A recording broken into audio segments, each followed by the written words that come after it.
Alabama gang. We always hit the nail on the head. So check this out, my Miami Hurricane fans. Now, today is day 2 of fall practice. As you guys know, yesterday fall practice started. Had a little media day in between and all that good stuff, you know.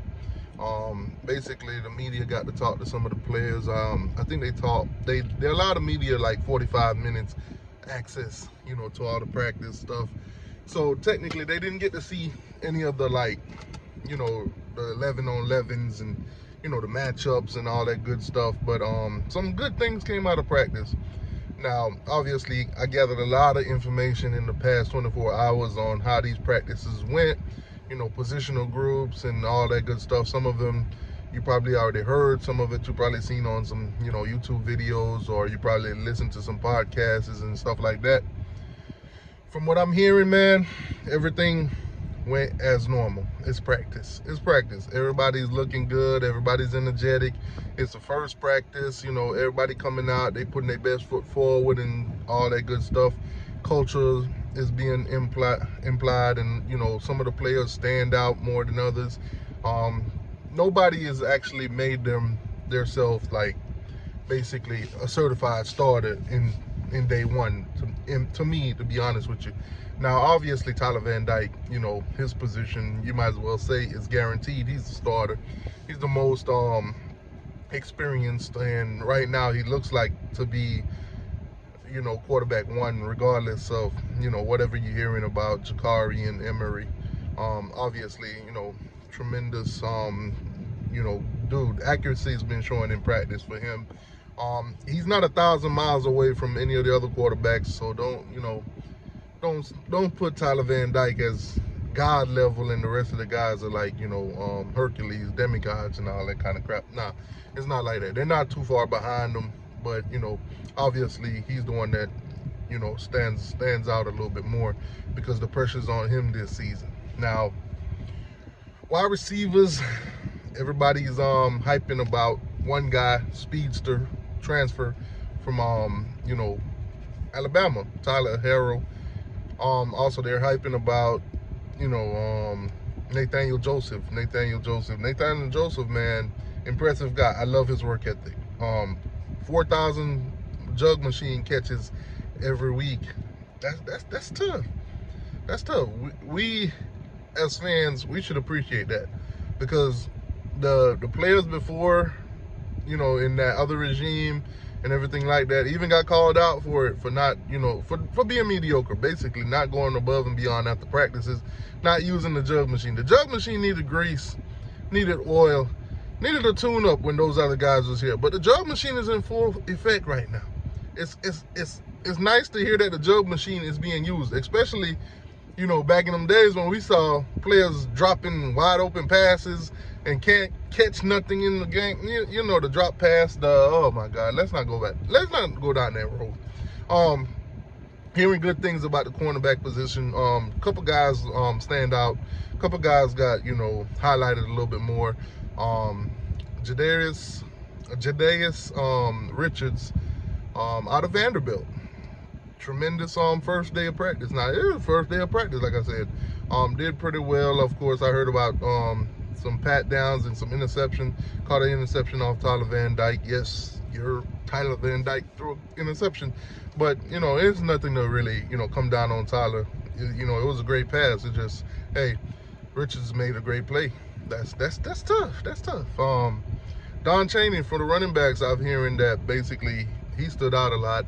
Obviously you can see the speed on Christopher Johnson, and you could definitely see the size and power when it comes to your guy Mark Fletcher. So it's gonna be some interesting battles this offseason, man.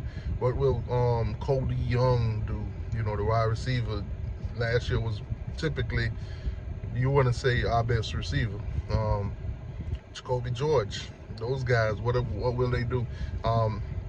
Obviously in the safety room, you know, Cam Kitchen and James Williams is leading the way. Also, guys, I heard that Elijah Aurora, he's back 100%, but he is wearing a knee brace. You know, hey, precautions, man. You got to take precautions.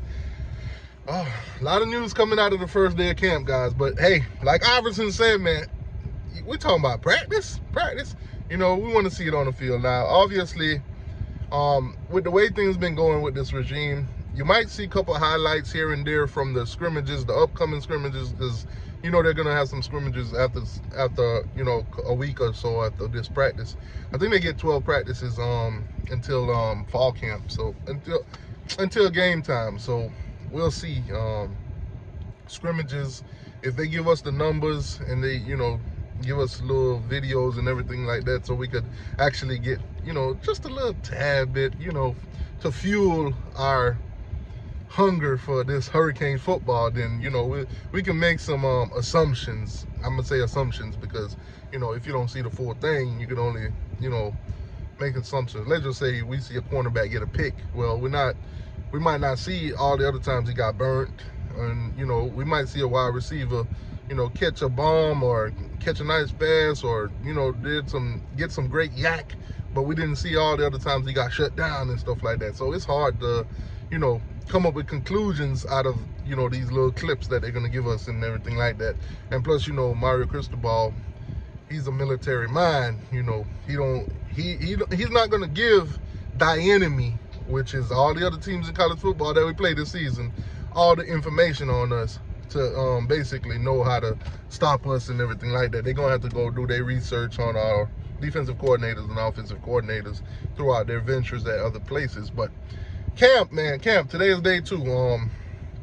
A lot of interviews, guys, on, you know, all across the social media platforms, whether it's Locked On Canes, whether it's you know, Inside the U, and those guys that basically, you know, took the time out of their day to go down to media day. I mean, I think for some of them it's actually a career. So, you know, there's a lot of interviews on those. If you need to fulfill some of your Canes hunger, go watch some of those interviews. Mario Cristobal spoke, you know, about camp and everything like that, implying the culture. We're not there yet. We're still working. That's the word that I'm getting from him, from all the questions being asked. Nothing new, guys. Nothing new, to be honest with you. Listen to Cam talk. We listen to Matt Lee talk. Who else? Who else did have Mesidor? Keem Mesidor also spoke. So you guys could go check out those interviews. Like I said, it's camp, it's day 1. Everybody's hype, everybody's giving 100%. Maigoa, Francisco Maigoa, he even spoke. He talked about, you know, body fat, where's he at, you know, weightlifting, you know, goals and stuff like that, squats, numbers, you know, all that good stuff.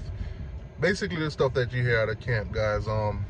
Any significant news that happened in camp, I'll come give it to you guys. Also, yesterday, a lot of videos went out. I told you that. But also a lot of offers. So if you're a guy that pretty much watch recruiting down to the T, yesterday, if you was on social media and you follow the players that basically Miami's been going after, you know, recruiting wise, they all posted their graphics of their official offers to the University of Miami. So if you look around and you see those offers, then you can kind of get a grasp of who we're going after, who really got an offer to the University of Miami. So sometimes when you see these guys do their commitments and you see our hats on the table, if you don't see them getting an offer from us, an official offer, they're probably just using that U for their attention. That's tough. Anyways, like, share, subscribe, man. Camp today. I get all the information throughout the day from camp, from all these various places, and I'll come back and let you guys know what I'm hearing. Also, I'll reach out to my own peoples. Like, share, subscribe. T2, I'm out.